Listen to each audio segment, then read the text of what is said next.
the first class of 3 classes in this series. And so the next class is called Teaching New Investors How to Get Started, and that'll be in October. And then the last one is the benefits of investing. When we go into the benefits of investing, we also talk about how to set up LLCs, get them taxed as either a disregarded entity or an S corporation. A lot of times when folks start investing, that's what they would like to do. And when you think about the full timeline of investing, and I know some folks, if you're new to it, you might say, oh, wow, that'll be the day. But can I tell you, 35 years into it, this is the side that you get to, and it's good. It's good because think about it this way. If you bought 3 or 5 houses right now, or over the next year or two, if you have those 5 houses, then chances are that 2 of them are going to appreciate greatly. Okay. Just if you get them around town, I would never buy just a lot of houses on the same street just to give yourself a chance. I always think about it kind of like playing roulette. It's not betting on red or black or odd or even. It's kind of betting on a number, but if you go all the way around the city to the popular areas and the areas that are growing fast, then chances are 1 or 2 are going to really explode. And when that happens, then to sell those 1 or 2 and then pay off your other 3, I just want you to feel what I'm saying, because God loves you and I love you. And you are waking up in the morning with 3 people paying rent on a debt-free house. That's positive. So I'm going to show you how to do that today. It's very exciting. It does happen. We're going to talk about the mindset of an investor. And Barbara, you shared early when we got started. Hey, you may think, oh my goodness, oh y'all, Justine LeClaire's here. We can officially start. Hey, Justine. The class overview, though, we're going to talk about the mindset of an investor. And y'all, I just want to encourage you, if you think about some of this and it makes you nervous, just remember, everyone's nervous taking on something that they've never done before, but we'll ask some people like Justine to share their story later. And bless her heart, she's been listening to me talk about investing so long. And then she and her husband, she texted me a few weeks ago. She's like, we got one. And so I'm so excited for them and can't wait to celebrate with y'all too. So this is really what we're going to focus on today is 3 types of investors. And of course, there's a lot of subsets and just different types of investing, just depending on the kind of money and time that you have. But we're going to break it down into 3 main categories, because when you are speaking to investor clients, this is a great way to start the conversation, and it lets them know.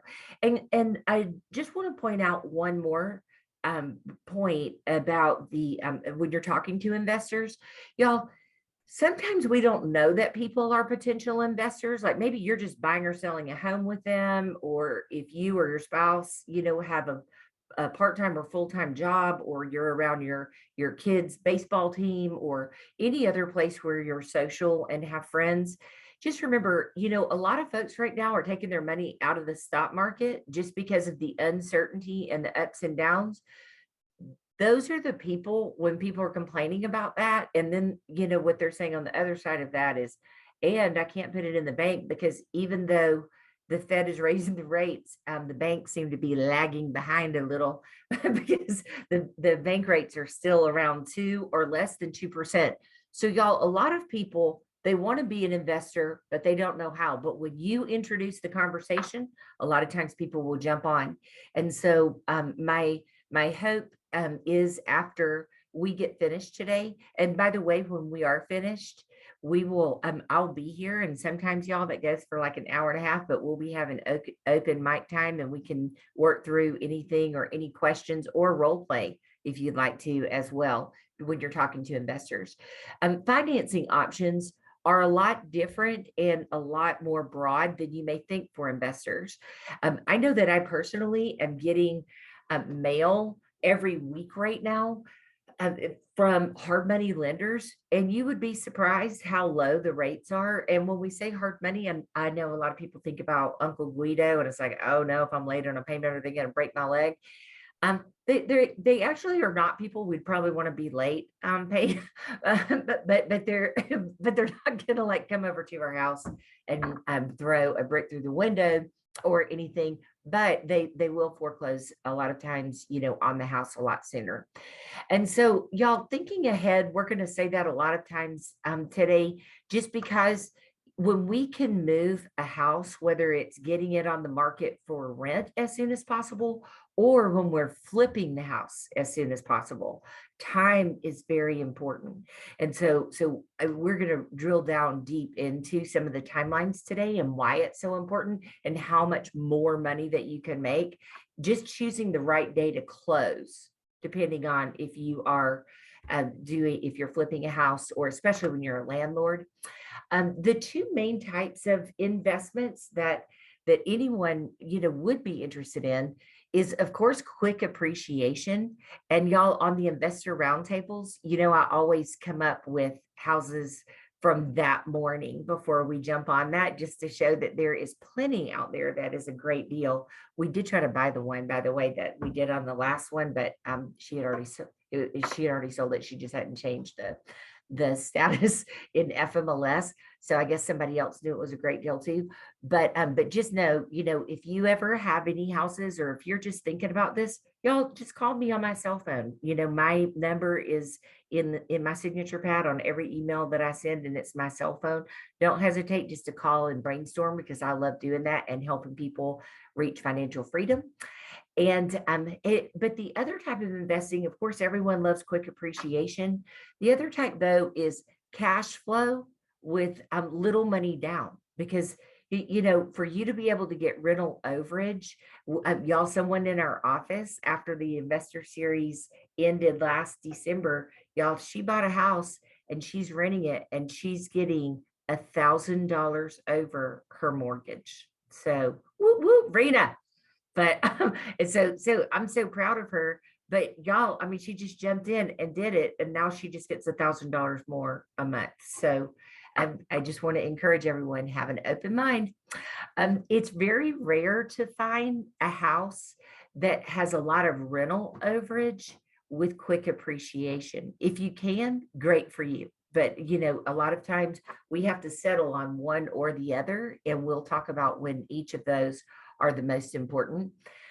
When you're talking to clients about why to invest in real estate, we just went over a little about the bank rates being so low as far as savings, interest rates, also the IRS deductions. Y'all just get ready to, I mean, seriously, y'all need to get some amens ready, okay? Because it's hot. But it's so funny, because a lot of times when people don't get money in their hand, like when I just said Rena is getting $1,000 more a month than her mortgage payment, it's like, wow, $1,000 a month.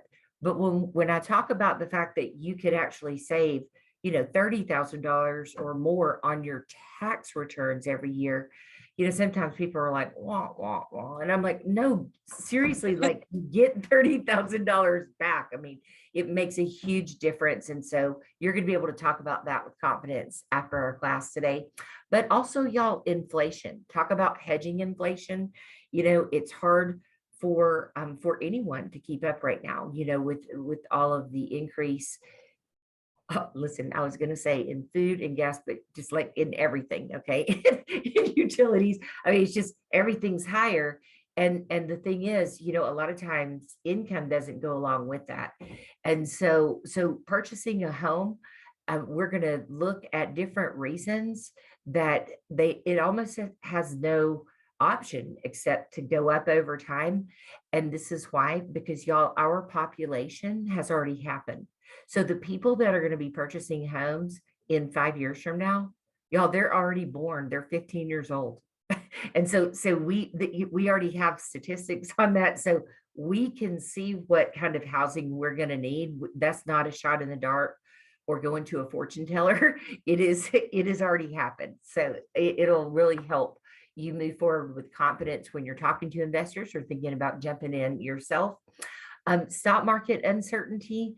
Boy, we could probably talk to a lot of people who are still sad about that, over the last few months. And we just have to remember a lot of folks have 401k from corporate America. Those have also been, of course, impacted by the stock market. And look, I put corporate America retirement with a question mark. And I would just like to say, if any of you are experiencing corporate America retirement and actually getting paid from a company, I just want to say God bless you and good for you, because there's not a lot of that going around anymore. And so even the military has changed the way that they do retirement now. And so real estate is a great way to hedge your bet against inflation and ride the wave. And so, whether it's you or an investor client that wants to get in the game, at some point we can put our toe in the water and and say, it's feeling warmer, but at some point we just have to dive in. And so I think the point is that we just have to be confident and know that we know as much as we can know about a property before we move forward. So y'all, this is where I grew up, in this house. This is where I went to elementary and high school. It's in Woodstock, Georgia, in Stockwood Estates. And the reason that I put this house up there is because obviously I did not, grow up with a silver spoon. I have never been, the last time that I have gotten money from my parents, I was 16 years old. I got a $200 car when I was 16. It was in 1966, the year I was born, Bel Air, and it had rust all over it. Did not have power steering or anything like that. And so when I went to high school, I put like a paper bag over my head for a few weeks until I could get 3 jobs, and then I bought a different car. But the point is that it doesn't matter where you are now. This is where I started. It didn't. No one has died. I've never won the lottery. I just worked hard, and so investing. It doesn't matter where you're starting. Anybody can jump in anytime. Just a brief part about how I got started in investing is, has anybody ever heard of Carlton Sheets way back in the day? So this was an infomercial on late night TV. And so I watched this when I was in my 20s, and y'all, there were such believable people on this infomercial. And they were saying, I only had $2,300 in the bank, and I bought a 4-unit, quad that's already rented out. I can't believe it. I'm making $2,500 a month. But y'all, they were so believable. Okay, I'm just saying. And so I just thought, gosh, that's interesting. And I had a corporate job. I worked for C.R. Bard in surgical sales at the time. Of course, did not have a real estate license. And so anyway, a few days later, I went to my mailbox and I got, and this is in the 90s, and I got a 401k statement from my job. And it had gone down significantly. Okay, significantly. Because remember, in the 90s, there were a few recessions in there. And I thought, oh my gosh, what's happened here? Because I felt so out of control, which, by the way, is what a lot of those people were saying on the infomercial, that it was a way for them to be able to control their own retirement and be in control of what happened, when they were aging, or if their family changed, having kids, if their parents had to move in, if anything happened, y'all. I mean, it's just nice to have a backup. And that's what so many of those folks were saying. And then, okay, the next day, my neighbors were moving out. So I lived in Midtown between 2nd and 3rd on Piedmont at Midtown Square. They're 4-story, real thin but cute townhomes there. And so my neighbors were moving out, and I go, oh my gosh, y'all, I didn't even know you sold your place. And they said, well, actually we were renting. And I go, oh shoot, because it's funny, of course, because you don't even think, are people renting or purchase, or do they own the home when you're not in real estate? And I go, well, if you don't mind me asking, how much were you paying for rent? And so they said they were paying like $1,050. Well, my unit was a lot nicer than theirs. I had, like hardwood floors and stuff. And so I thought, oh my gosh, what if that infomercial was true? Because my mortgage was only $808 a month. And so I thought, well, I'm just going to list my townhouse in the paper for $1,200. And if it didn't work, so what? I mean, it's not, I didn't even have boxes. I didn't even know. It was just like throwing a penny in the wishing well, right? I mean, it rented just like that. And it got even better. The downtown at the time, so where I lived was close to the Fox Theater, and it was only the Georgian Terrace that was a hotel down there at the time. All the other hotels that are there now had not been built yet. And so the Phantom of the Opera folks called me and said, hey, we're coming into town, to play at the Fox. And if we would pay you 1.5 times what you're asking for rent up front, do you think you could leave just like two mattresses and just like plates and stuff that they could eat off of, because there's no place even near there that they can stay? And I thought, oh my gosh, the infomercial is true. And I say, of course I'll do that. And then I had another person, because I had so many phone calls, and another person called and said, hey, my lease is not up at my apartment for 6 weeks. So would it be okay if I moved in at the end of that, which happened to be the perfect time for the Phantom of the Opera to come and go.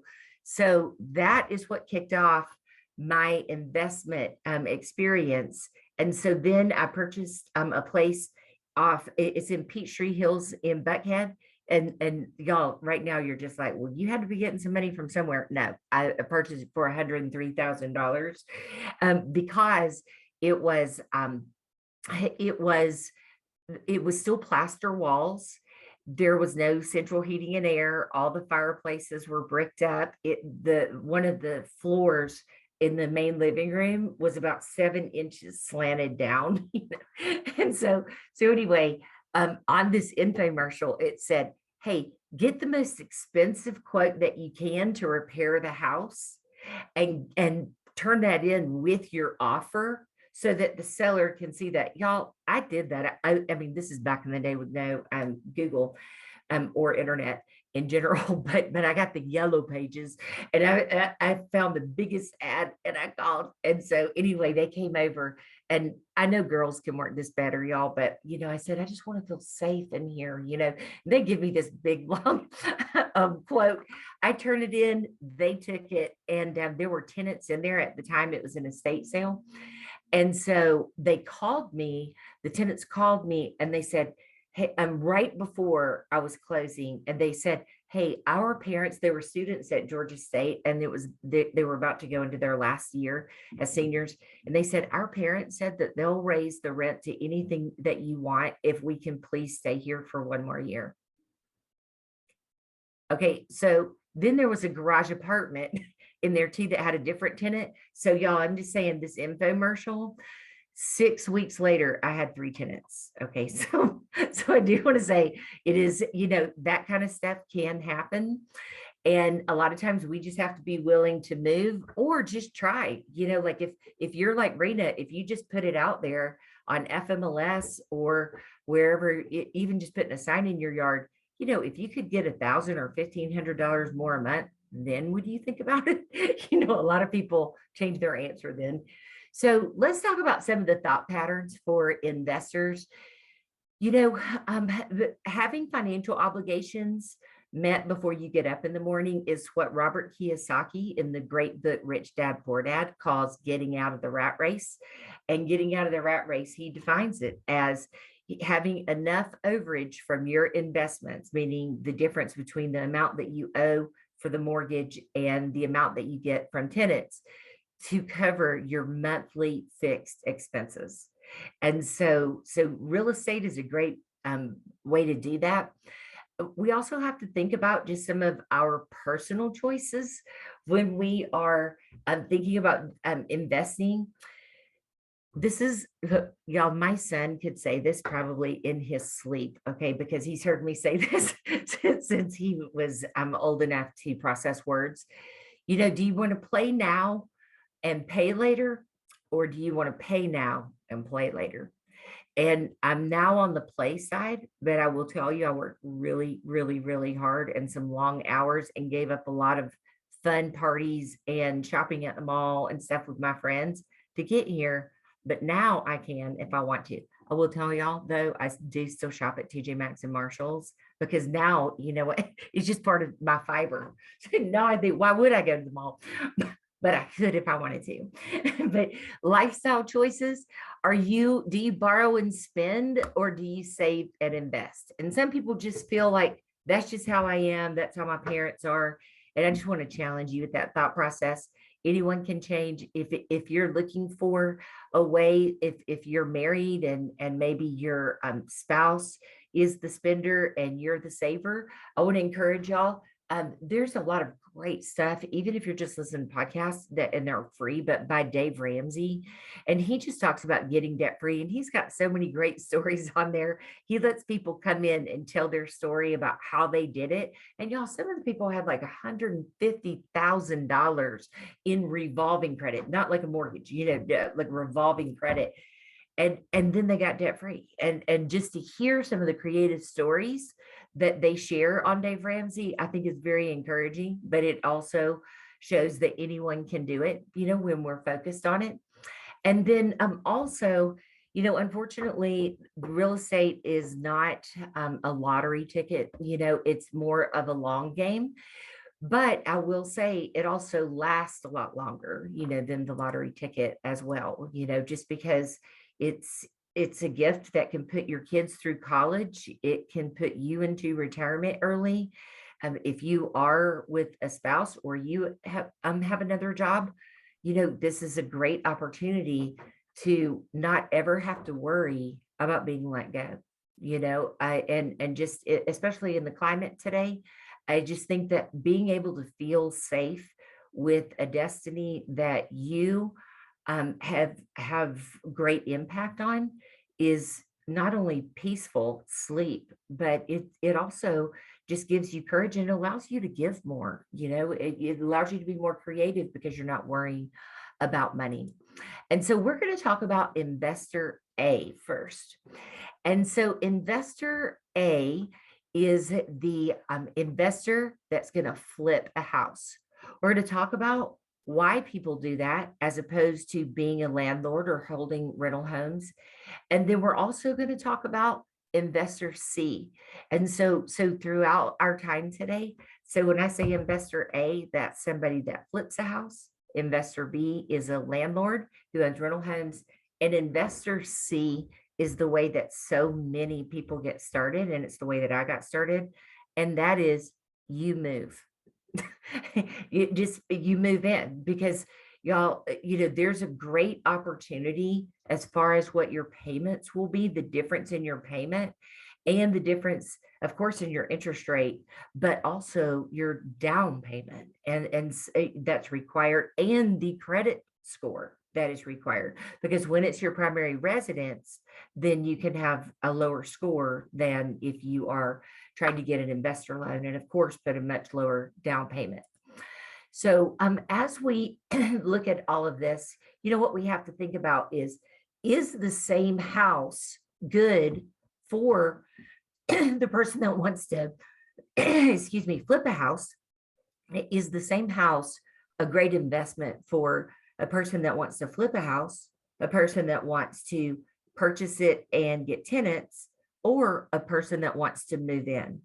And so really, when we start to look at this today, this is what I hope that you're going to feel very comfortable talking with your investors about. Y'all, the same house is not a great investment for all three people. And we're going to look at the reasons, but being able to have this very basic conversation with an investor is going to let them know that you know what you're talking about, and they're going to feel confident moving forward. Because sometimes, when people will send a house and they're not investors and they're like, oh, look, this looks like a great deal. Okay, we're going to talk about the reasons that it doesn't, Just because it may be a great deal for someone that wants to flip a house, it doesn't mean it's a great deal for someone that is going to purchase it as a rental. So what you have to know is your inner investor, and we're going to talk about your inner investor a few times today. And I hope it lets you feel comfortable talking to your own investors about their inner investor as well. Y'all, people a lot of times have time or they have money.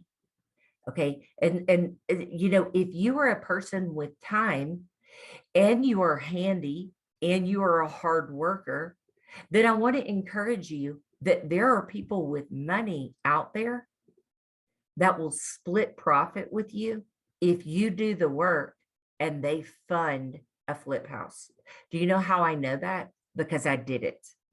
That is the way that I got into flipping houses, because even though I purchased homes and, I would move in and fix them up and then rent them out and then keep moving, and move into another one, and I would just fix it up as I lived there in my 20s and early 30s.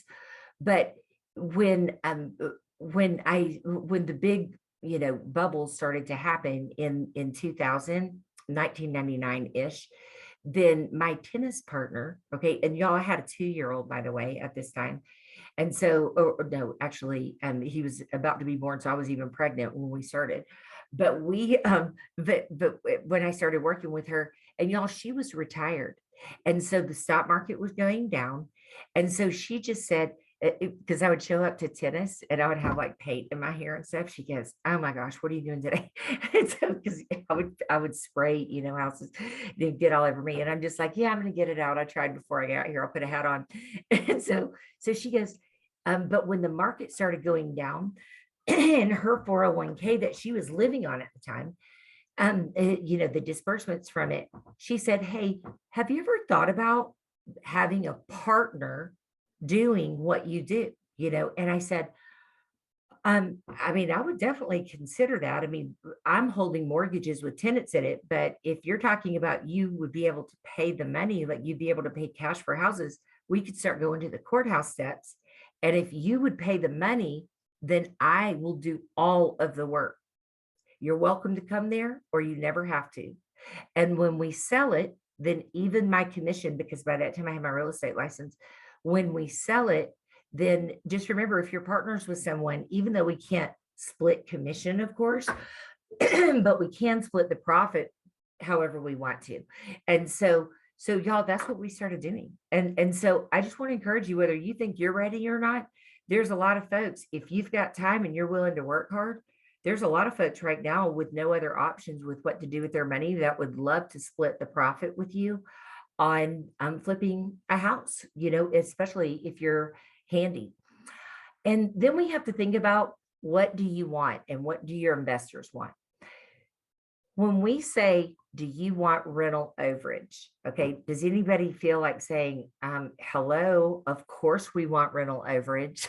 Okay, I can give you reasons that I did not when I was renting houses. So I had a corporate job. I was making I was making well into 6 figures. I had a company car and no children, no write-offs.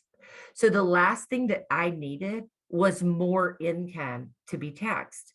So what I was really after is houses that would appreciate in value.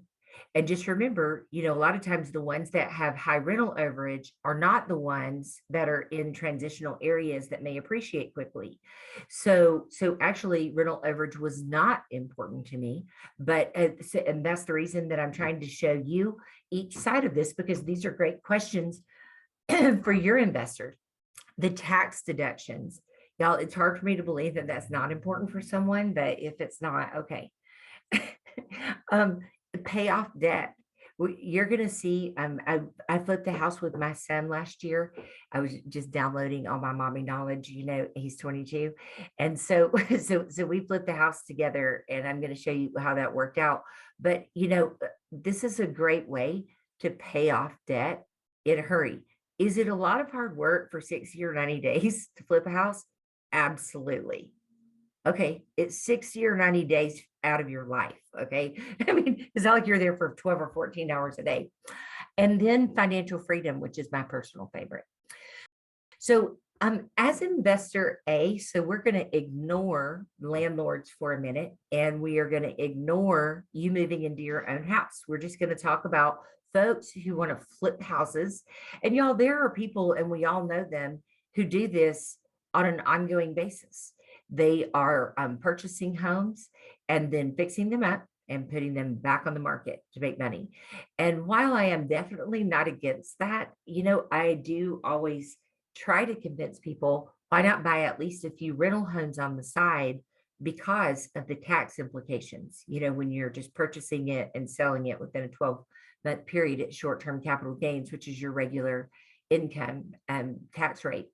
So we're going to look at a deal that costs $250,000 and then plus 100,000 that it would absolutely need in repairs. And that is not going overboard or buying expensive things for the bathroom or anything.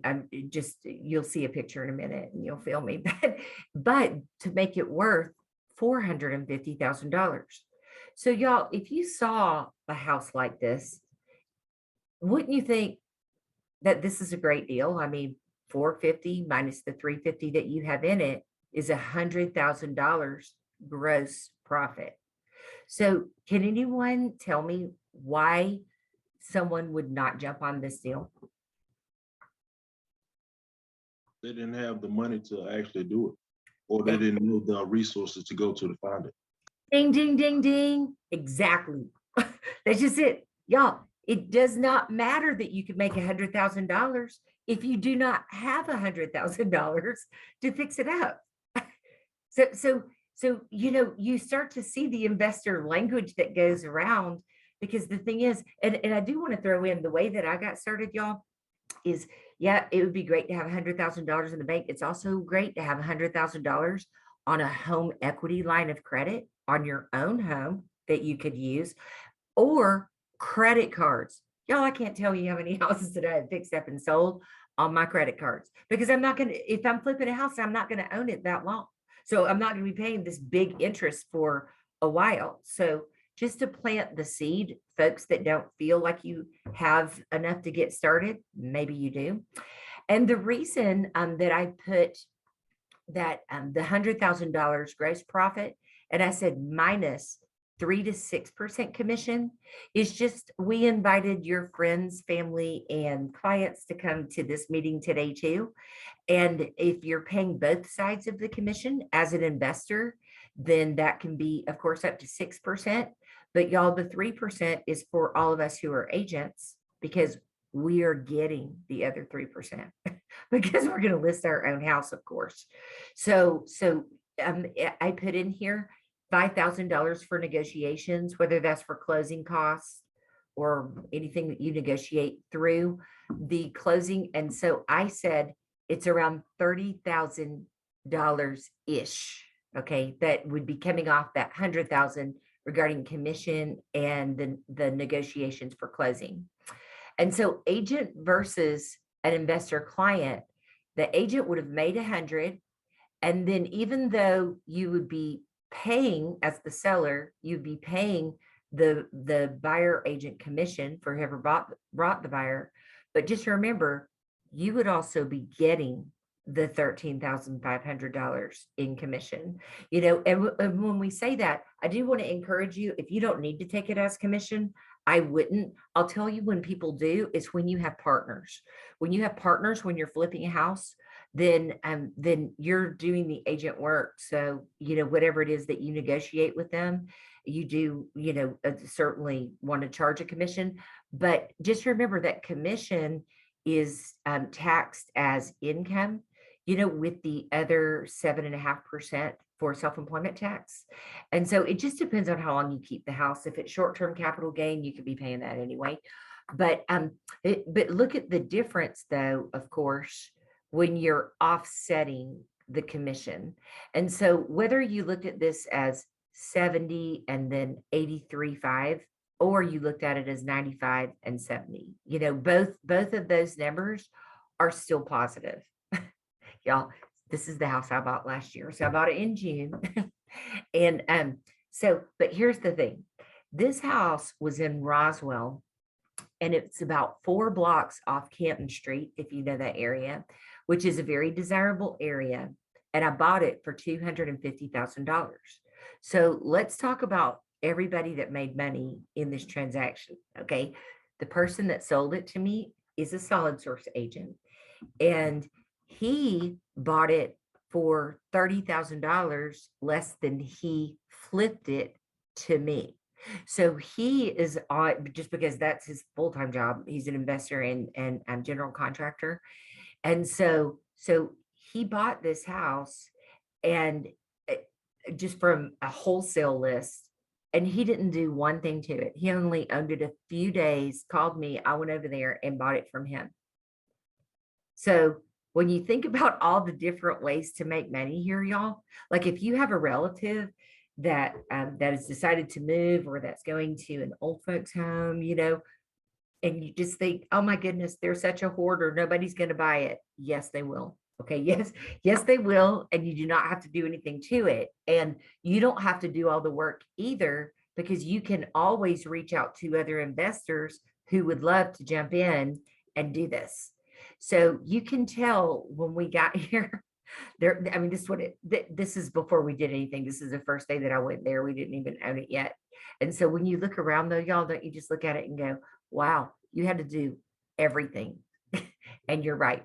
So the transformation begins. I always like to remind folks, if you have any kind of, see this cabinet in the corner over here, just remember when you get granite, and cabinets, if you have to have a special size for a cabinet, you want to go ahead and order that early. For whatever reason, even post-COVID, cabinets just take a minute to get here when you need a special size.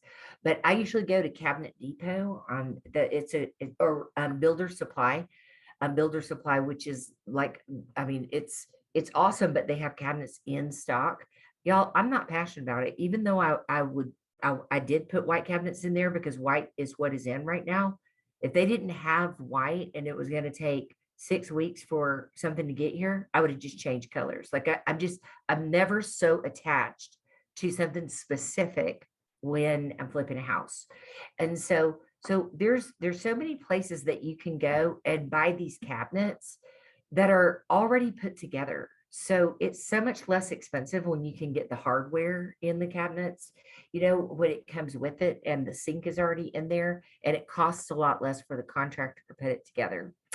And so but y'all, so when I put this house on the market in Roswell, it sat there, and this is back in August. Okay. It's in August. And so remember, that's when the market really started to shift last year. And also kids went back to school. So, really anytime that you can sell something between April and July, good for you, just because in August, the market starts to slow down some. So it had been on the market a few days. And so that's why I asked this question. I'm like, so what does investor A, the person that's flipping a house, do when it does not sell quickly? So this is what I did. Y'all, I literally called a mover. I had them come to my personal house, take my furniture from my living room and my rug and my lamp. I mean, y'all, and I sat on the floor at my house. Okay. But I will say the house sold in 2 days once I staged it. So, you just go, Michele, I'm not moving my own furniture over there. Okay, well, I did, I did. And when it sold, coming out at the end of the day with, $80,000 ish, even after the other person's commission and everything, y'all, that's just a lot of money, and the thing is, it was only 90 days. Well, I bought it on June the 15th and sold it on September 30th. And so sometimes, oh, and here's one more thing. See the sunroom in that behind the stairs over there? That sunroom, became a third bedroom because right to the left here, I put a closet in. I put a closet, I framed in a closet right in there to the left. And so, because even though you saw them upstairs, there were large bedrooms, but still there were only two. And of course, the easy button you would think would say, oh, but you could have taken that big room and separated it into two. Actually, you couldn't because there are stairs in there and there was no way, trust me, I have tried. I mean, I tried every way that I could to do that. There was no way. And so I knew that by having a third bedroom, it would make a difference. And so I had a closet put in there. And so, this is what we have to ask now as the pop quiz, as we approach the end of the house flipper, investor A, is, why wouldn't, if the house wasn't renting and it's in a desirable location, why would I not just say, well, shoot, if I'm not going to get this money for it, then I'm just going to rent it. Why would I not do that? Y'all, somebody's dying to unmute and tell me. Too much money in it. Want to flip again? Yes, right. Thank you. Ding, ding, ding. There's too much money in it. I mean, there's $100,000 in it. I'm not going to rent a house with, $100,000 in it because I could buy, if I wanted to buy rental homes, I could buy 3 or 4 rental homes with that amount of money. So, and my choices would have been different. I put white cabinets in, marble countertop. If I was going to rent that house, then I would have put probably, tile. I would have put definitely different countertops, just for tenants. And then when I would get ready to sell it, okay, whether that's 10 years, 20 years, whatever down the road, that's when I do the heavy renovation like I just did to sell that house. So that's what we have to think about, especially y'all with cabinets.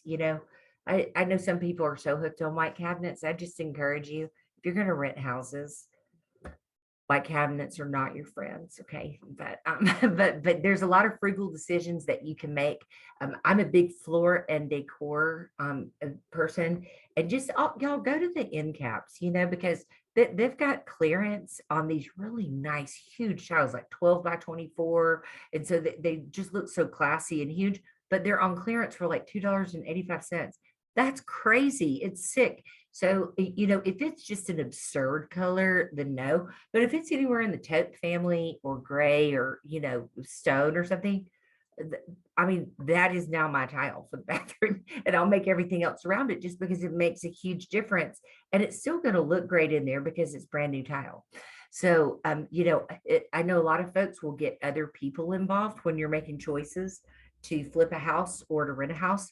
I would encourage you to get confident in your own choices because y'all, nobody's looking out for your purse like you are. And so you just really want to be making the financial decisions. Another thing about investor A and flipping houses is you can't get a mortgage to flip a house. Okay. And when people say you can't, I mean, are you going to go to jail for it? I mean, I don't know, but here's the thing. Okay. What you are signing on the 1003 on your mortgage application, that form number is 1003. When you're filling that out, it says, is this going to be your primary residence? Okay. It says, do you intend, actually is the word, do you intend to occupy this as your primary residence? So this is what actually happens in real life. If you did get it a loan, so let's just say you only put 5% down and you bought that house I just bought, okay, for $250. I mean, if you were getting a mortgage, I don't even think that you could honestly get like a conforming mortgage, but let's just say a different house that you bought and that at least had flooring and an air conditioner and stuff, and water spigots. But if you bought that, and the thing is, if you sell it within like 3 months, like I did with this house, the next time that you apply for a mortgage, they're going to see, the next mortgage company or the same one, whoever you're using, they're going to see that your last mortgage was only active on your credit report for 3 months. Just want to encourage you, even if you just Google hard money lending for investment houses, you'll be surprised about how much money is out there and that the interest rate is a lot lower than you may think. There's also, when you think about, we talked about splitting the profit with a private investor, and then also, creative lending. And so I want to encourage those of you, and it's so funny, y'all, our Solid Source family is so full of humility, but I can assure you there's at least one person on this call that is going to just resonate with this and say, oh, I'm so glad we talked about that. Y'all, let's go through this timeline. If you purchased, let's just say, so I taught a class one time that says every girl needs 3 rental houses, but now I changed it to everyone, okay, needs 3 rental houses. But it's, if you had a few rental houses, and then remember, like if you bought 5 and then 2 really took off, so you sold them and used the appreciation, you use your profit to pay off the other 3. So now you've got 3 houses that you own free and clear. Here's the thing, when you get older, okay, maybe you don't want to be a landlord anymore, okay, because you're tired of, I don't want to say babysitting adults, but y'all, there's an emergency that happens. I want to prepare all of you who are thinking about being a landlord. There's an emergency that happens every year at the same time. It's always around the last part of December. And around the last part of December, it's so unbelievable how many people do not have their rent. And so we, it's just like, what I used to say to people is I'd say, listen, it's Christmas at my house too. Okay. So I need you to pay it. I need you to pay the rent. The thing is, let's just say that over a 20-year period of you being a landlord, maybe you're just tired of doing it. Guess what you can do then that takes you all the way through retirement? You could hold the mortgage. So whether it's the tenant that's already in it, or you just sell it with owner financing, y'all, now you don't have to do any repairs. You own the house free and clear. You've got somebody paying you 8% on the loan, because here's the thing, a lot of folks, the reason they are tenants is because they can't get a mortgage, due to credit or different reasons. And they actually don't mind paying more. They're just happy to own a house and get the mortgage. But another thing is that you have to consider, especially if you're, when I say borrowing the money, but using money off credit cards or your HELOC, if you're going to get money for your own home to do the renovations, is how long will it take? Will it take 3 months to do it? Will it take 6 months to do it? And if it's going to take 6 months and you're not building a brand new house, I just would like for y'all to call me before that happens. Okay. Because I don't believe it. And I can help you move that up, just because, y'all, I know that there are people that take a really long time to flip houses, but that's typically when people tell you that, it's because that's not their priority. Okay. Which is fine. I mean, they could have legit priorities like, newborn twins at home. I mean, there's plenty of reasons that it would take 6 months, but you really need to know that, because y'all, what if that house had taken me 6 months? It means I would have been putting it on the market in December. Okay, well, who wants to put a house on the market in December? I mean, that's worse than August. So, I mean, the thing is, it's just really important to get everything lined up in advance, because it will just help you make more, and you're not going to get stuck there. You know what I mean? Y'all, think about investors right now, and most of the investors that I know only have like 1, maybe 2 projects going on right now. Do you know why? Because of the interest rate environment that we're in, and nobody wants to get caught, with 4 or 5 houses if the market just tanks, so all of those are considerations. And also think about the opportunity cost of your discretionary time. And, if you are heavy in real estate and you've got a lot going on, because some people are like, well, I don't want to flip a house, because now that I know how to work with investors, I'm working with 3 investors, and they all want to purchase 2 to 3 houses a month. And I would be giving up way too much commission to make that 80,000, because I could have made more than that if I was selling them homes. You know what I mean? So you do have to take into consideration the opportunity cost of that 3-month period, or A lot of times you can flip it in 30 days. I mean, that one was like a whole tear down. But if all we're doing is binge watching series on Netflix, then we need to start real estate investing, because it has better consequences. But investorary considerations too is short-term capital gain that we talked about. So if we were to say the agent profit there was $95,000, I just use 35%, just as a number for your income rate that you pay on your commissions just at the end of the year. Because remember, short-term capital gains, the way they're taxed right now, is that it just goes into your income. So you pay the same amount as you would pay on commission. And then for the investor short-term capital gains, theirs is less because they would be paying a listing agent and the buyer's agent. And so that's really the only difference in there. And so, we always want to talk to an accountant when we're talking about the being able to offset short-term capital gains. A little word to the wise here, though. Okay, the thing is, if you have short-term capital gain or loss, so I'm going to do this two ways. One is me flipping that house.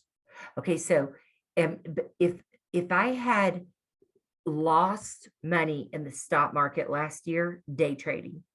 Is everybody with me? Day trading? Okay. So if I made 80 on that house that I only kept for 3 months, so it is a short-term capital gain. Okay. If I had lost money in the stock market, let's just say I lost $40,000, then, but I was day trading. So I didn't hold my stock for a year and a day, and I didn't hold that house for a year and a day. So I could actually write off my short-term capital loss against my short-term capital gain. Can I tell you what stinks? Okay, that you don't actually find out a lot of times until it's happening to you.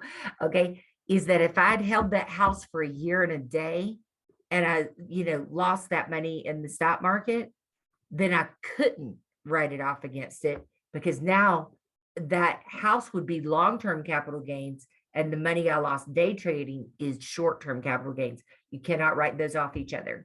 So just a little accounting note from your nerd friend and broker.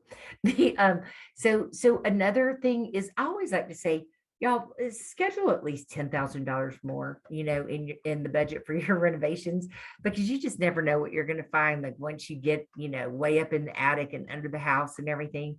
And sometimes, if there's mold or something like that, I mean, it takes more money a lot of times than you think it's going to. And another thing that can cost money like that is rerouting, like an air conditioner vent or something, just depending if you're going to sell the house FHA. The FHA, just remember, you would have to hold it. There's that holding period that investors have to hold it. Demo, what is that now? Is it 90 days? For the hold, For FHA. Y'all, we'll find out. I think it is. Isn't it 90 days? That's what I think said. Yeah, I think it's 90. I think it's 90. Yeah, it is 90 days. So y'all just remember that, though, because if you're flipping a house and you go, boom, I got it done in 35 days, but it's in a heavy like FHA area where a lot of folks are using FHA in that subdivision due to price point or whatever, then that means that some of the things and renovations that you're choosing might have, especially, like outside, a lot of times FHA will require certain steps, or whatever, like a certain height or depth on steps, things that conventional loans don't care about. And so finding good contractors, I said that's an open mic, because y'all, last time that we had this class, we had so many connections on this class, because there were some folks who did contracting and said, oh my gosh, because that's what I'll continue to say during our time together. It's like, if you'll work hard and you'll jump in, I mean, I can assure you there's somebody in this class right now that would be happy to pay if you're going to do the work, and so it's a great opportunity. And I just want to encourage everyone, if you've got a great contractor that you would recommend, please feel free to put it in the chat box. I'm sure a lot of people would appreciate that.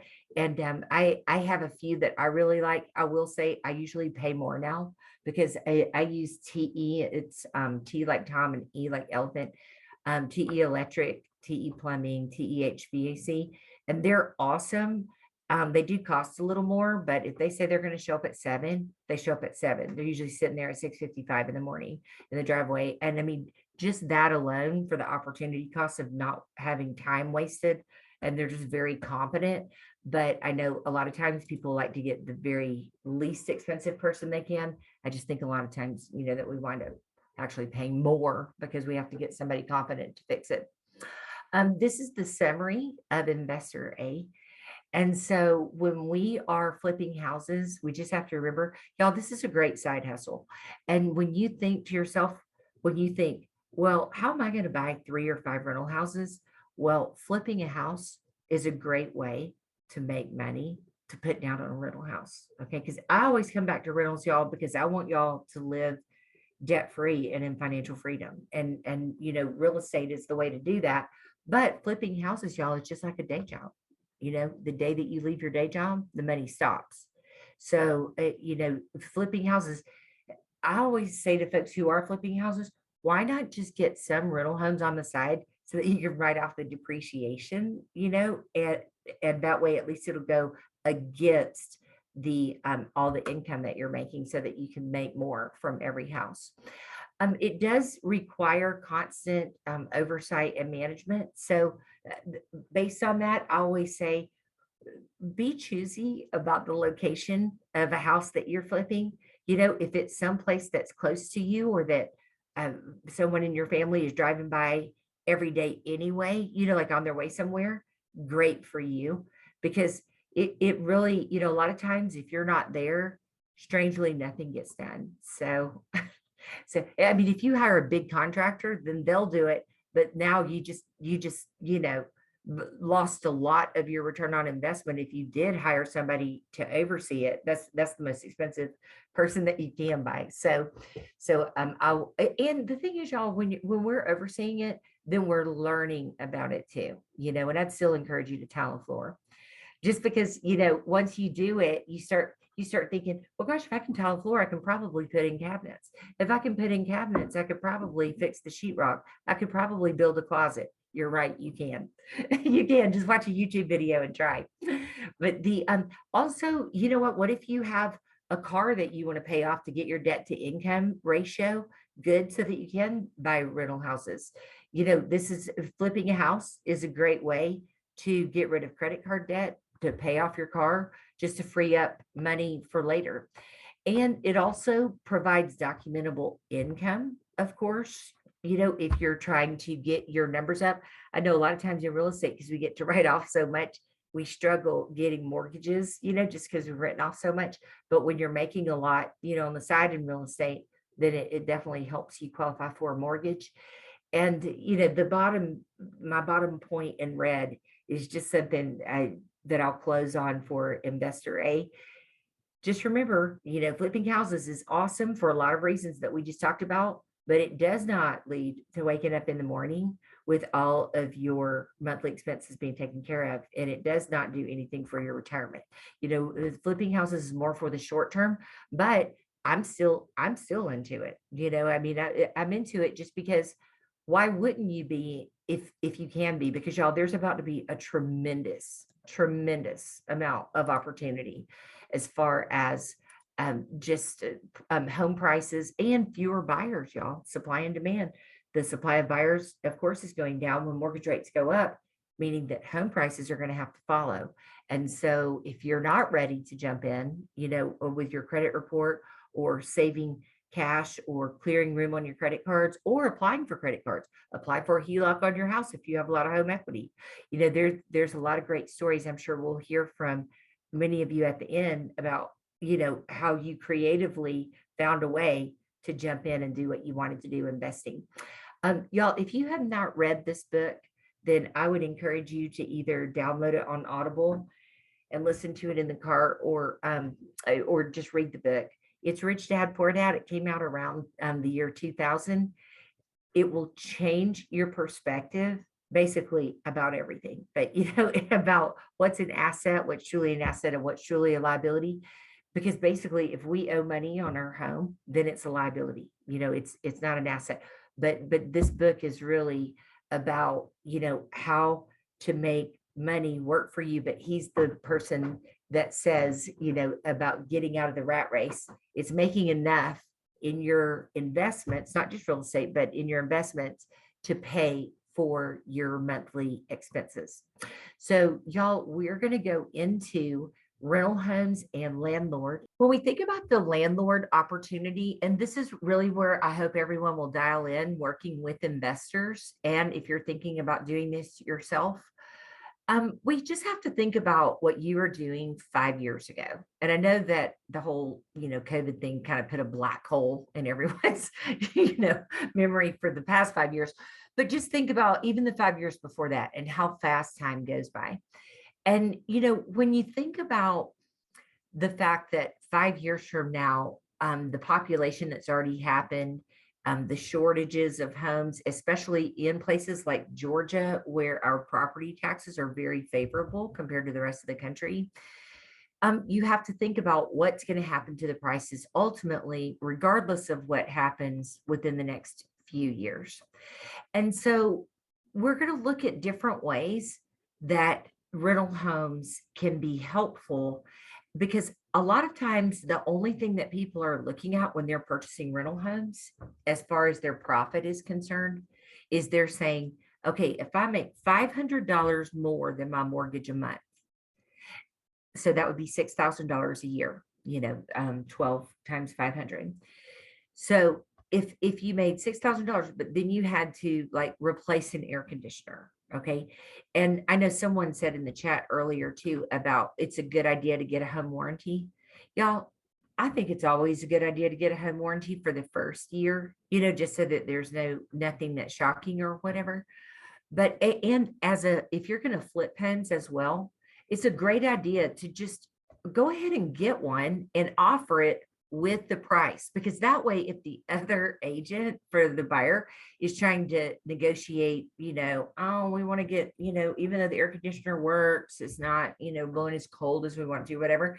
It's just like, oh, great. Well, there's a home warranty included.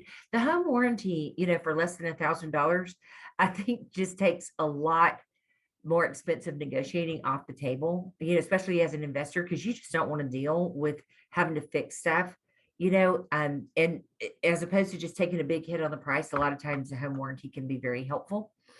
But we have to think about home appreciation. And I know, of course, home prices are going down right now.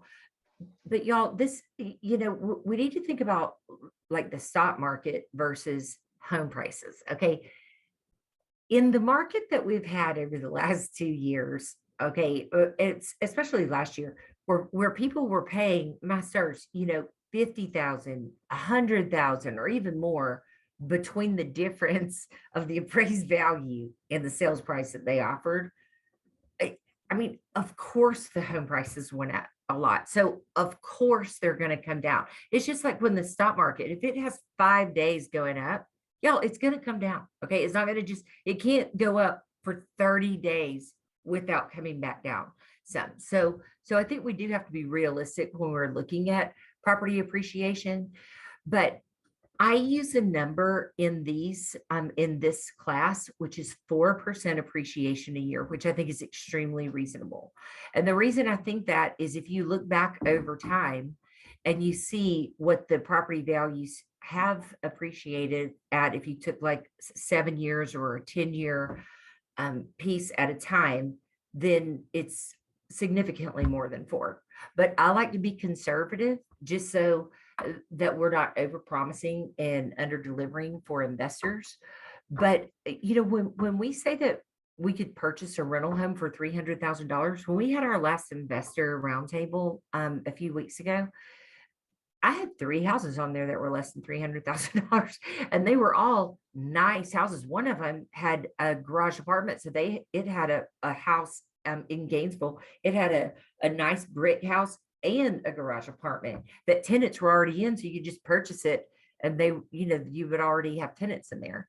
And so, when we're thinking about purchasing rental property, if you're not going to move in, which I wish you would, but if you're not going to move 3 times, then, even if you did a 10% down mortgage, even though your rate could be higher, what I like to point out to people, does it really matter what the rate is, or does it matter what your return on investment is? Because when I went into purchasing rental homes in the 90s, y'all, I was paying 15, 16% for rental property and having to put 30% down. I remember when it went down to 10%, y'all, I bought 2 houses that week because I thought, oh my gosh, this program is just not even going to stay this way in the date. So now that 10% down for investment property, even though the interest rate could be higher, I just want you to consider all of this that we're going to look at. I call it the 360 view of the benefits of investing. And this is what I want you to be able to talk to your investors about. The time value of appreciation, when you think about 5 years later at 4% appreciation, your rental property that was 300,000 would be worth 360,000. 10 years later, of course, it is now worth 420,000. And so when you're thinking about, I don't want to be a landlord, I would ask you not to think about being a landlord. I would say focus on these numbers. Because depending on how old you are, 20 years, that's not very long. I mean, if you're 30, 40 years old, I mean, you're still only 50 or 60 if you did hold it for the whole 20 years. And, unlike the stock market or other investments that we could put our money into, we actually own something. We own something. So it's not going to just be a bad corporate decision, or like today when the Fed raises the rates, the companies that borrow money, their stock is going to plummet.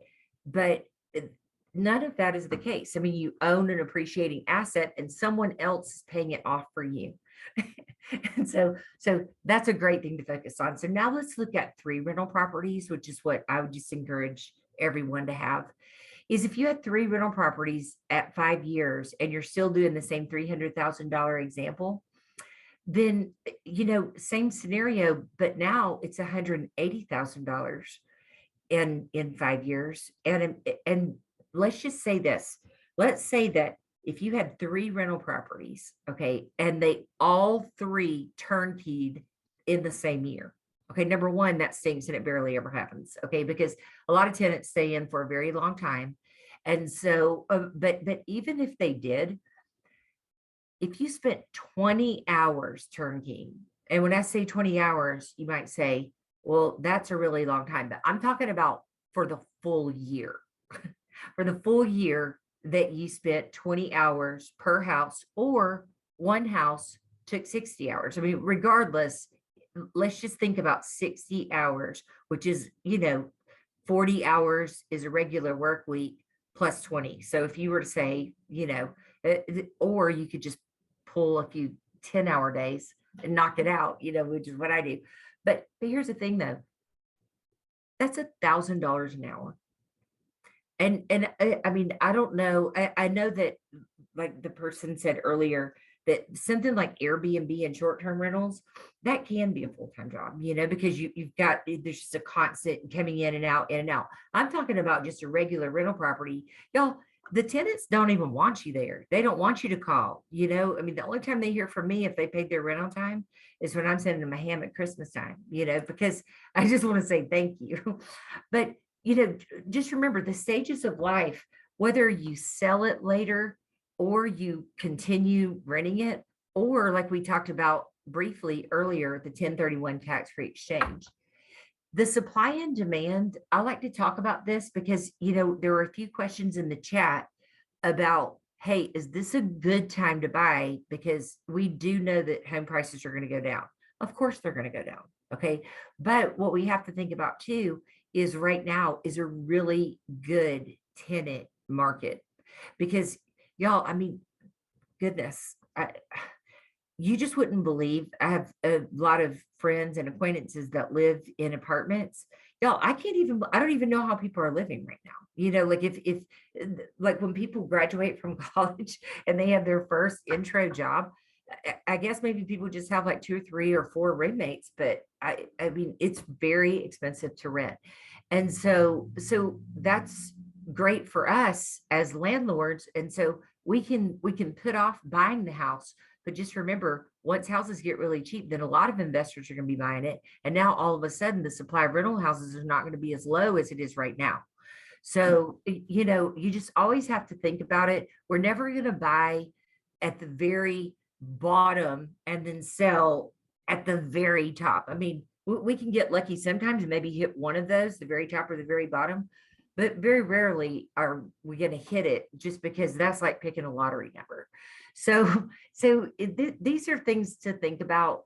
The factors leading to choosing your property. We're really going to dig a little deeper into that. We're going to go way deep in the next class, which is the landlord class, I call it, but it's called Teaching New Investors How to Get Started. Because y'all, I just always like to rent a house to people that I would live in. Like if the ceiling fan's making a noise, then replace it. Okay. If the blinds are nasty, don't get expensive blinds. Just get new blinds. They're not even that expensive. And people would rather have new blinds that are not expensive than dirty blinds because you paid too much for them. And now you just want to try to wash, take them off and hose them off and put them back up. It's just, we can make things feel new with paint. I mean, paint is always our friend. And when tenants are calling us on the phone, and they're inquiring about a property, and I will say rent.com. And do you know the thing on FMLS? Y'all, the new thing on FMLS, do you know it, Dana? Rent spree. Rent spree. Yeah. So y'all, Rent Spree, I love it so much because it runs their credit report. I mean, so they pay it, online, because we really, y'all, as landlords and just as humans, we really do not want other people's social security numbers and all of that, like being electronically, transferred to us through an email or anything else, just because that's just a lot of responsibility. And if the person ever has identity fraud or anything like that, the fact that we don't have to pull credit reports. If you are going to do this full time and you decide you are going to start pulling credit reports, you can Google landlord credit report. Landlord credit report. That's what it's called. And they will have you fill out an application with your own social, just because if you're going to be processing people's credit, then you're going to have to like sign up with an account and all of that. Okay, so these are good decisions. So the reason that I was showing these pictures in here is because look at the difference between investor B as a landlord and investor A. What the choices were and how much we spent on fixing the house up. And so, it's like, what can a landlord do with $800? This is a house that I lived in down the street from Peachtree Hills. And it had, y'all, on the other side of this, there was a hole that you could see the bottom of the like the dirt on the bottom of the house because there was a leak and it had gone through the subflooring. But it didn't bother me because you know what? I put new subflooring in and I tiled right over it. So it's really, it's not hard to do. But do you notice how all I'm doing is painting? Like I painted the cabinets. Okay, and I do want to talk about this as far as the top of this cabinet. Okay, are y'all aware of this? Does everyone know how you can make a porous surface so that you can tile on top of Formica? Okay, so what you do is you get mastic. Okay, so remember mortar is what you put on the floor when you're going to tile. You use mastic when you're going to tile the walls or a counter. And it's just lighter than mortar, which is really thick. And so anyway, if you take the comb, you'll see it when you buy the mastic. It comes in a little container, like a little tub. And so the comb just has teeth in it, and so what you do is you pull all of it, you go right on top of this, look, right on top of this formica and the back of it. Just comb the mastic on and put it all in one direction, like vertical, and then leave it on there overnight. You have to leave it at least 24 hours. And then the next day, come back after 24 hours and do the mastic with that same little plastic comb the other way. So if you did it vertical, then go horizontal. And what you just did is create a porous surface that you can tile right on top of, so that I did not even, the only thing I took out was that sink. Like I left everything on here except just that. And so for $800, that's not too bad to be able to redo a bathroom. But that's the way that I redo a bathroom when I'm renting a house, because we just don't want to put in all the new cabinets and all of that stuff when we are planning on renting someplace for 10 years. So investor B, the depreciation. So this is where I just want to ask everyone, if you want to grab some coffee, then do that, because we have to dial in and there are going to be numbers on here, but it is totally worth it to be able to explain this. Okay. This is totally worth it. So the word of the day is depreciation. So whether you are doing this for yourself or you're doing it for an investor client, they can be W-2, they can be 1099. There is a requirement from the IRS that you spend a minimal amount of hours doing real estate, every year. But it doesn't mean that you can't have a W-2 job, and do real estate. And so that's just something that they can ask their accountant. But if you had 3 or 4 houses, it would be very easy to show that you were spending that 60 hours or whatever their limit, their minimum would be, to be able to write it off. We, as real estate licensees, we always get to write it off if you have a real estate license. So you know what, that's almost worth it for investors to get their real estate license, just to confirm the depreciation. But so let's look at the way that this works. And just remember, so what we've talked about so far for the appreciation for the rental homes is 4% a year. What we're going to talk about now is depreciation. So this is in addition to the 4% a year. So we're going to stick with the same $300,000 sales price. And this is only good for rental homes. Okay. Yeah. I mean, you can do it with commercial, but it's a different, it's a different amount of time that you write it off. But I just want to stick with residential today for rental homes. So if it is a standard house, that's $300,000, a quarter acre lot, half an acre, 1 acre. The standard number that the IRS uses is 80%, that the structure is 80%, because we cannot depreciate the land. We can only depreciate the house. So let's say that the sales price is $300,000. The normal number for the algorithm is 80%. So 300 times 80% is $240,000. $240,000 is divided by 27.5 years. Y'all write down 27.5. That number does not change. It does not change. That is an assigned number by the IRS. It is 27.5 years that they depreciate residential rental property, income producing residential rental property. So the 240 divided by the 27.5 is $8,727.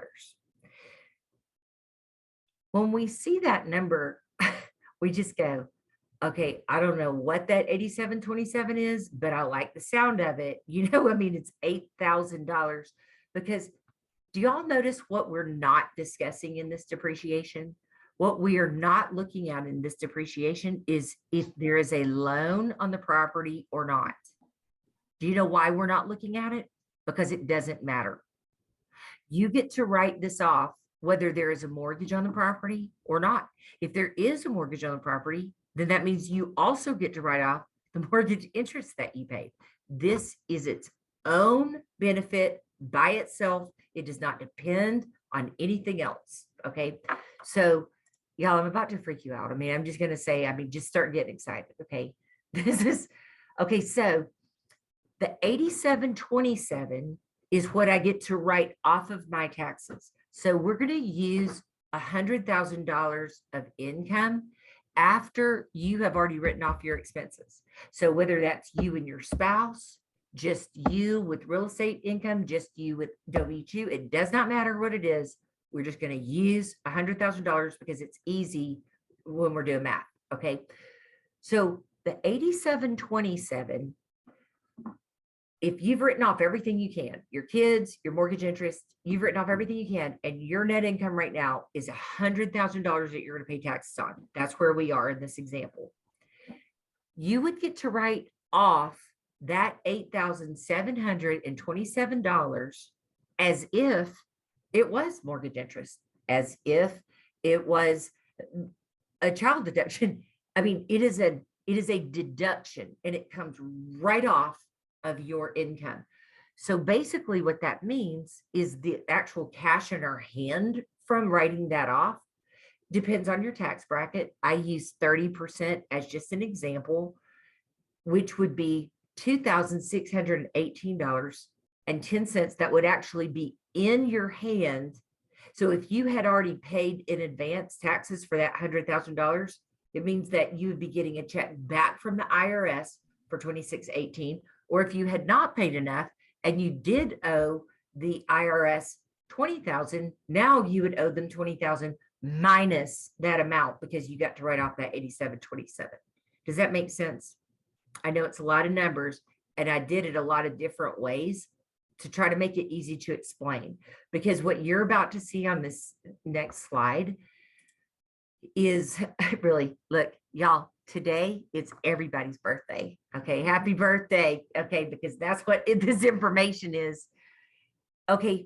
If you have 3 rentals that are $300,000, then that would actually mean that your net gain when you are either paying your taxes, that you would pay $7,854 less, or if you had already prepaid your taxes, like you were a W2 employee and they, you know, that it's taken out, then you're just, y'all, you're getting this money back from the IRS.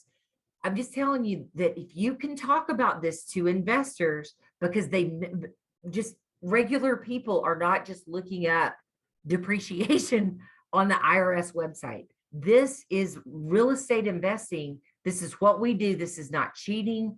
It has a whole IRS code, which you're going to see in a minute, so that it's very easy to talk about.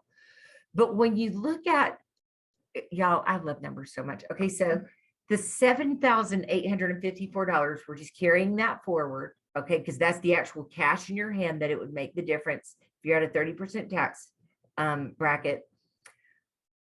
That means that you could lose $2,618 per rental, and you would still break even. So does that make sense? So even if you didn't have any rental overage, or if you're like, let's say that your mortgage, oh, I've got a good suggestion. Okay, so didn't everybody's property taxes go up this year? Well, guess what? If you had a rental home, those property taxes would have gone up too.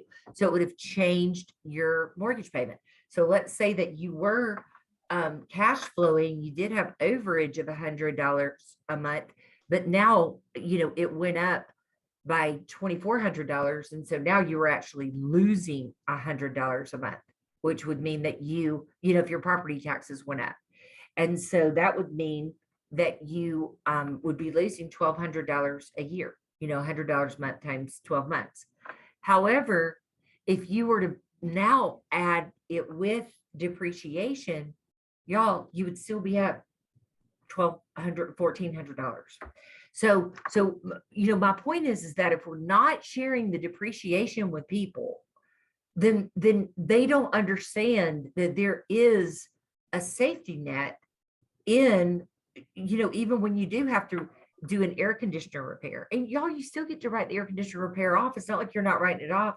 This depreciation is a standalone benefit that it is not contingent on anything except that there's a structure on that property and it's not just land. And so we'll bring all of that around.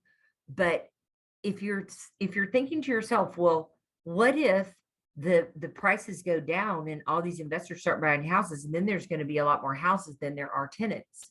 Well, we're going to circle back to the fact that the population has already happened, and the per person household number, families have fewer or no children, baby boomers are empty nesters, but the land costs and development has also gone up significantly.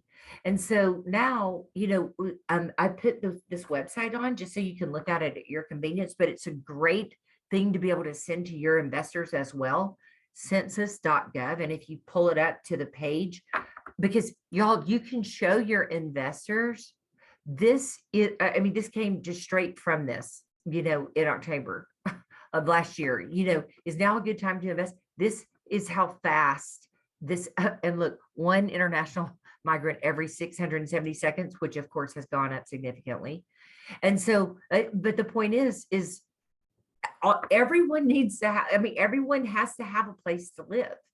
And so when we look at the census.gov, and the reason I put this long one on here is because these are some of my favorite charts in there. And so you can pull any county that you want to. I just pulled these because I'm more familiar with them. But, when you're looking at, north, south, east, west in Atlanta, and you see what's happening, y'all, you can even see, the demographics. But what I love about it though, is look at the age. Okay. You can also see the age of the people.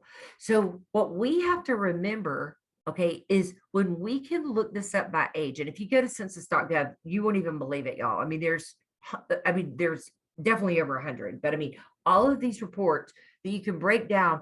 And so if you're going to suggest to someone, like I can tell you some great cities that I like to invest in. One is definitely Cherokee County because of the taxes. I think I'm about to buy something in Ball Ground because I just, I like the taxes in places that are further out. Gwinnett was hit really hard last time by the recession. And so one thing that we can look at is we can also look and see how many houses are about to go into foreclosure, like how many are late on mortgages. And that can also help us not only reach out to people, because y'all, a lot of people need to sell their house right now. Okay. They need to sell their house because they haven't paid a mortgage payment. And the thing is, they can still make more than their house could sell for. It's just that, a lot of folks are working the program, when there was a moratorium on foreclosures, and banks, because of the inflation and interest rates, don't want to officially put the house in foreclosure because it hurts their books and how they report to shareholders. And so there's a lot of reasons that we should be reaching out to people right now. But what all of the census.gov shows, just dive into Georgia, pick your county, pick your city, look at the ages, look at the immigration to Georgia from New York, to Georgia from California. Y'all, all of this is public data. So there's so much information that we can get our nerd on and really show investors that we are worth 3%, for our side, for what we're doing, because we're really doing the homework for them and helping them avoid making mistakes. So we are on Investor C. And when we're looking at the comparison of the houses that may be a good deal for investor A, 250 costs 100 grand to get $100,000 of gross profit. And then investor B, it's great to, I think, stay around $300,000 just because it lets your rent be comparable, with the market where you can still get overage. And also a lot of times when houses are a lot more than that, do you know what happens, y'all? We get emotionally attached to them, right? Because if it's a $500,000 house, all of a sudden you find out that person's dog had puppies, you're freaking out, because you're just like, oh no, they didn't, my $500,000 house. But when it's 300 and you're just going, I'll just replace the LVT with their security deposit if I need to, then it's not so painful. So, so when we're looking at, just the point, just remember, investor C, y'all, we're about to get real flexible with what we can have because we're not having to put a lot of extra money down for the down payment because it's a primary residence loan. And by the way, if you've been in the military, use your VA loan. And remember that's 0 down. FHA, you can, even though you may ultimately rent this property, you can still use the FHA loan on your first one. So, I mean, there's no reason not to use it. So for those who think that they don't want to get into it, unless you're like Barbara and independently wealthy, then I'm just playing. Here's the thing, if you're married with small children or you've got a lot of dogs or a handicapped family member living with you, of course you don't want to move 3 times, and that's understandable. But I will say, for folks that are especially if you're in your 20s or early 30s, I mean, you're setting yourself up. You're going to inconvenience yourself for 2 or 3 years to set yourself up for the rest of your life. And, I was doing this as a single parent and still doing it. So, I'm so grateful that I did now, being on the other side. But just remember, if you were to get an investor loan, most people put 20% down. Well, if you bought 3 houses, then and you were putting 5% down, which is standard, then you would only be putting 15% down total on 3 houses if you were willing to move. And so I put some hot tips to minimize stress if you are going to do it, because this is what I did to get started. Is I called it more like staging the house than getting comfortable, because the thing is when you're showing it to tenants after you've been there for 6 months or 8 months or a year or whatever, when you're showing it to tenants, they just come in and feel a zen, that everything is working together, the colors are right. But your artwork on the walls, y'all, that's going with you. Okay. But still people feel it and they see it. And it's just, if you were to see the first 3 or 4 rentals, y'all, they all look the same in the living room because I just kept moving my furniture, to do it. And then, keep everything that's sentimental to you, like memorabilia, just keep that packed. I mean, you don't need to unpack that everywhere, and you just have to detach, becoming attached. And what's hard about that is when you're tiling your own floor. Do you know why? Y'all, I still remember the grout color I used on floors that I tiled 25 years ago. I mean, it's just because I was so close to it. And so we just have to remember that this is to set us up for the rest of our lives, that we would never have to rely on having clients, having a day job, having Social Security. That's what we're doing. And we just have to stay focused. And, when we do that, then all of a sudden you start thinking, gosh, it's only going to take me 2 or 3 years to do this. It really changes your perspective. And so moving those few times, just remember this too. Remember what I said about people that want to hold mortgages? Are y'all aware that a lot of people want to do that? And in our last investor roundtable, that we have people chiming in all over the place because we brought that up as a topic. And there were a lot of people. It's just, if you've got 20 or 30% that you want to put down into something, then there's a lot of people that would love to have 8% and be able to foreclose if you didn't pay, because it's a lot safer than the stock market. And I think it's a lot safer than even keeping your money in the bank these days. So, just don't, regardless of what's going on, or you feel like something's encumbered, there's always people out there, and the place to find them is at our investor roundtable because everybody jumps in. Choosing an interest rate and closing costs as an investor. By show of hands, do y'all know what yield spread premium is? Does anybody ever use that? Okay. All right. So the reason I want to bring that up, y'all, is because this is huge. So yield spread premium is the difference between what your mortgage lender is charging you or your client and what their rate is. So let's just say that we're talking about, whatever, we'll just say ABC Mortgage Company. And if they were giving your buyer 6%, and y'all, I'm glad we're talking about this because this is also a great this is a great way when we get close to the closing and then one of the inspection items, you're going back and forth or whatever, and then all of a sudden everybody wants to talk about your commission being thrown in. I'm about to show you the way that that's not going to happen. Okay, if you know how to work the yield spread premium conversation.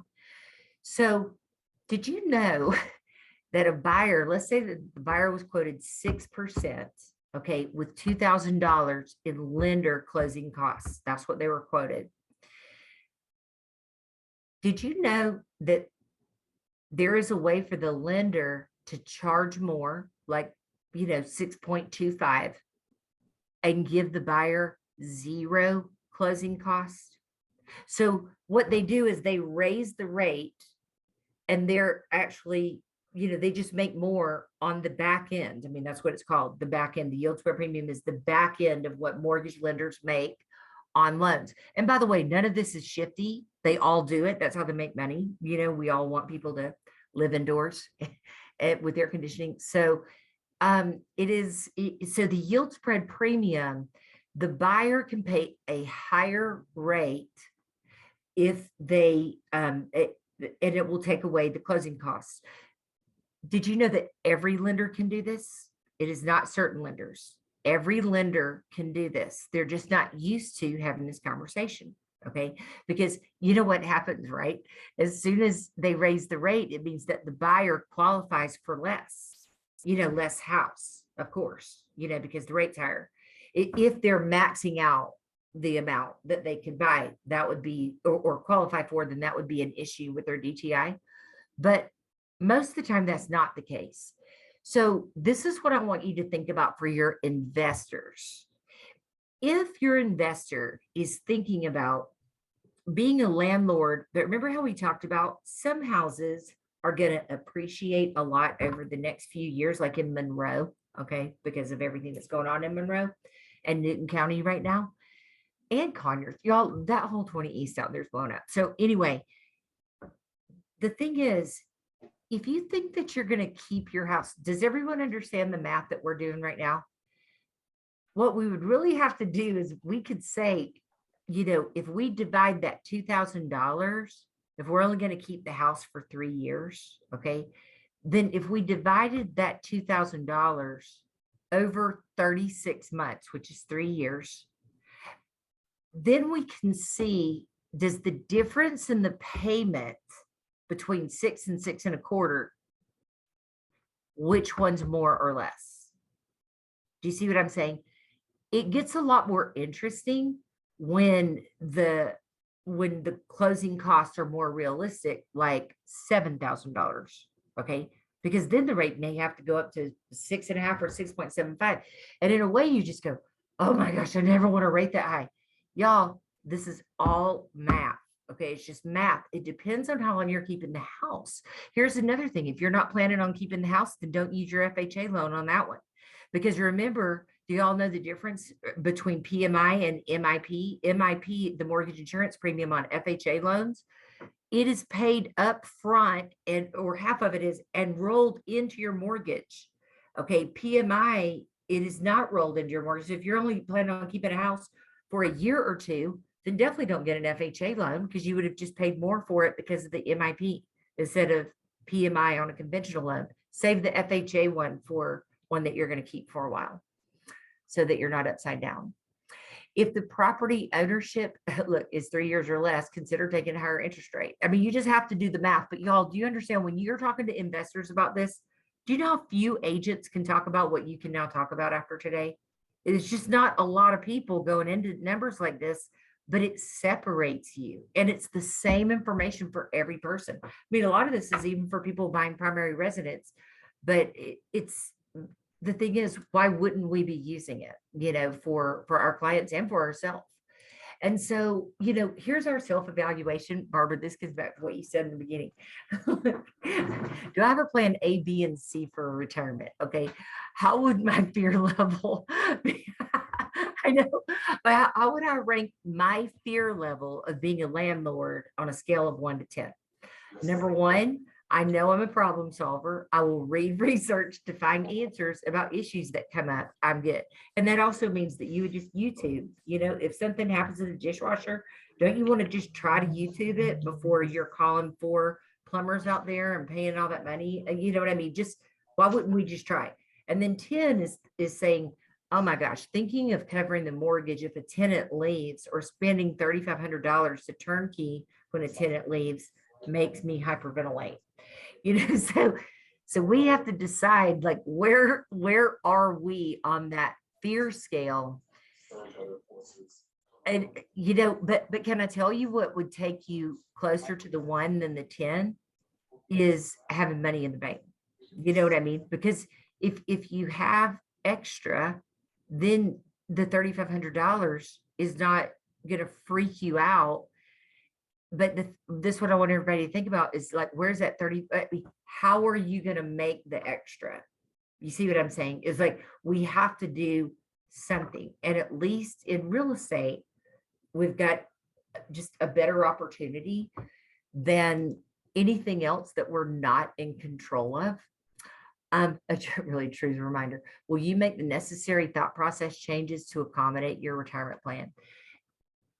So I'm going to ask a hard question right now, and anybody's welcome to speak to it. But there's a lot of people. Can I tell you the only reason that people don't want to be a landlord is because the thing is, when I hear traumatic landlord stories, and I know Julie, you were on when we heard that one person that one time, but I mean, y'all, I can always drill down like within, and it's not that I try to put anybody on the spot or anything, but it's like, well, why didn't you just evict them? I mean, that's the answer. Okay. If somebody is not paying you, if you have a traumatic landlord story, it is because you did not evict the person. Okay. You're going to have to evict people if they don't pay their rent. And so we're going to go into in the next class, we're going to go into how to set your mind right, but also how to communicate to tenants when they're moving in. Because y'all, if we're extremely transparent and upfront about the fact that we do not own this house and that you do not pay for your mother's house and you will not be paying for their house. Okay. And so when we go deep with people and we just say, listen, and I can tell you what I say, if you leave this house in ready to rent condition and you lost your job, but you left not owing me any money, like you left by the 31st of the month that you paid because you lost your job and you knew that you weren't going to be able to do it, and you clean this house so it is ready to rent, I will not pursue you for the rest of paying the rent out on the lease. Okay, I'm not even suggesting that you do that, okay, because I don't know many people that do. Do you know why I do that? Because I need them out so I can get somebody else in, okay? I don't want to go through the eviction process. I don't want to go through the 45 days, the 60 days, then they file bankruptcy. I mean, I do not have time to do that. So I would rather, just tell people, but the thing is, when you say that up front, because y'all, good luck trying to get it anyway. What are you going to do? Take them to court? Because you're going to have to keep moving your court case to whatever county that they live in. And professional tenants, no, to jump counties so that you have to keep refiling to get whatever your awarded amount from the judges. So, after doing this for over 35 years, I mean, I would just please leave it clean and just don't owe me any money. And we're just going to call it a day. I mean, you can't get much more fair than that, but then they're not mad. They're not bumping all the walls. They're not tearing up the yard with the moving truck. They pick up and my lease also says, which we'll be going over, it also says that they're cleaning the yard too if they have a big dog. So, these are the questions to ask you or your investor as you are just saying, hey, if the investor that you're working with says, I think I'm ready, or you're saying you think you're ready, how much money do you have to invest? Do you have a HELOC amount available, with the equity that you have on your own home that you could get so that you would have it if you needed it? And another great question to ask an investor is how much work will they do themselves? Okay, because that alone, y'all, I mean, that can make a $40,000 difference in a house flip, depending on how much work there is for you to do it, as opposed to hiring someone to do it. But it doesn't mean that you have time to do it. But I mean, that's really what we have to ask investors to help them determine, because y'all, if the investor is not going to do a lot of work or doesn't have, adult children that can help them or whatever, if the investor's not going to do a lot of work, then you know what that means, right? Like if he's too or she is too busy to do the work, do they have time to go by and check the project, or are they going to expect you to do that with your 3% that you got for just selling the home, finding the home, and doing your job? You see what I'm saying? So you just want to be sure that because here's the thing, that maybe they just shouldn't get a flip like the one that I just showed you, where there was no floor in there. Don't get one like that if you're not going to do, if they're not going to be available. But you just want to know how much time that they're going to want to put into it. Do you want to be a landlord? And we did talk about property management some.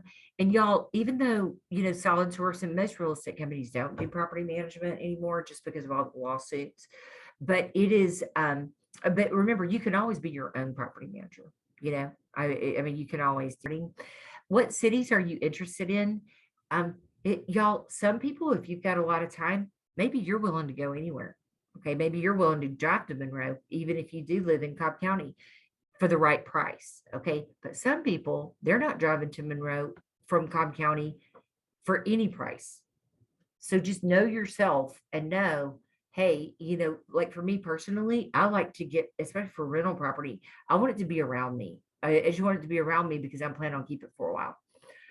Is rental overage important? If you're trying to lower your tax bracket, then rental overage is not important.